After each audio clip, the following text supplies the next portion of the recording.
Chris Wallace is going to pretend to get a little tough. Let's be amused. Watch.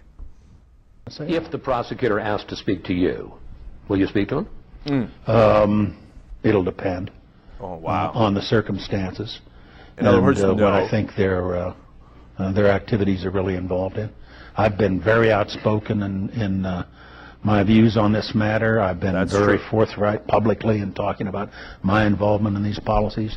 I'm very proud of what we did in terms of defending the nation for the last 8 years successfully. And it won't take a prosecutor to find out what I think. I've already expressed those views. Let me ask you, you say you're proud of what we did. This Inspector General's report, which was just released from 2004, details some specific interrogations, mock executions, one of the detainees threatened with a handgun and with an electric drill, waterboarding Khalid Sheikh Mohammed 183 times. First of all, did you know that was going on? I knew about the waterboarding, not specifically in any one particular case, but as a general policy that we had approved. The fact of the matter is the Justice Department reviewed all of those allegations several years ago. They looked at this question of whether or not somebody had an electric drill in an interrogation session. It was never used on the individual, or that they had brought in a weapon, never used on the individual. The judgment was made then that there wasn't anything there that was improper or illegal. So let me get this right. Your Justice Department writes memos saying you can go way above what the previous law was.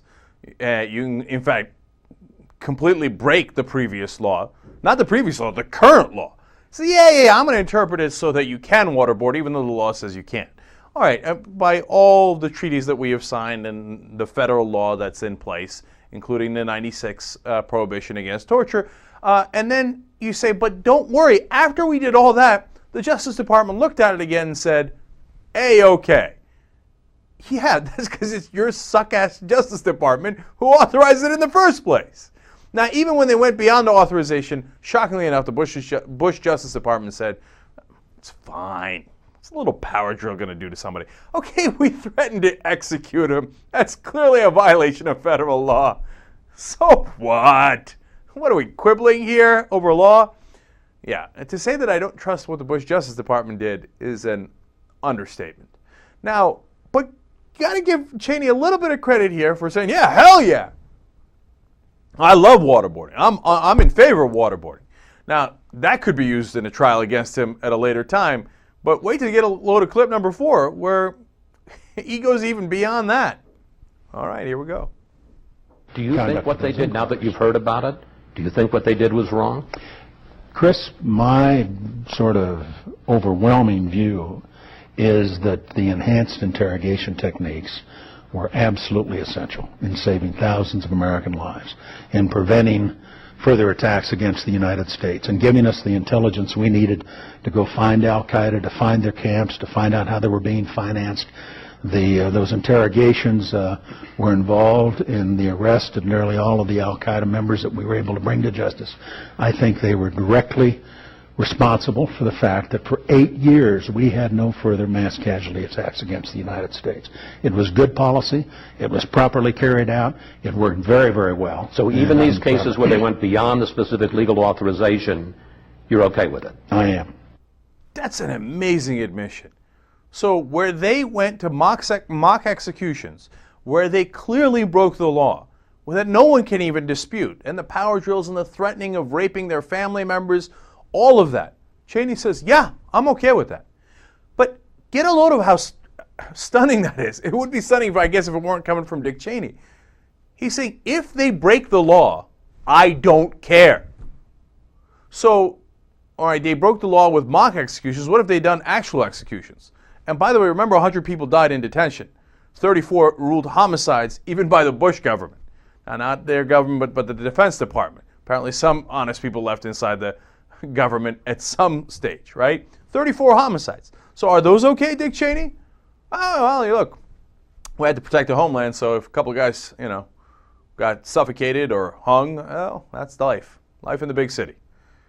Those are startling admissions, and honestly could be used in a court of law one day, if you ask me.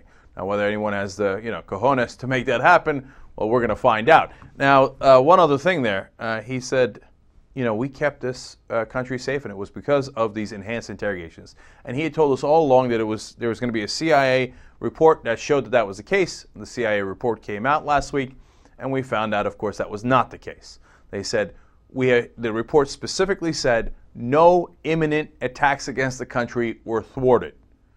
Whether we got reliable, usable intelligence from torture is an open question. We think we might have, but we're not sure if we could have gotten it from other means. We're not sure we got it even before the torture began, through normal interrogation practices. So, to let alone to speak of the legality of it. But no imminent attacks were thwarted at all, according to the report that Cheney talked about. Now, he keeps bragging about how there was no attacks against the U.S. Since 9/11. First of all, it's damning with faint praise to say, hey, we only had one 9/11 on our watch. Second of all, how about the anthrax attacks? That you guys said, oh my God, the terrorists are coming, the terrorists are coming. You used it for your political advantage at the time. How about the D.C. sniper? How about the London bombings? Now, why I say the London bombings? Of course, if you ask the Republicans, they say, who cares about our allies? London, Spain, Bali. That's not the U.S. They want to bomb our allies. Have at it, Hoss, right?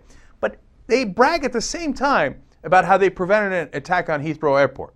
Well, you can't have it both ways. You can't say, see, I stopped an attack on Heathrow Airport. Well, then I guess you were responsible for not stopping the attack on the London subways.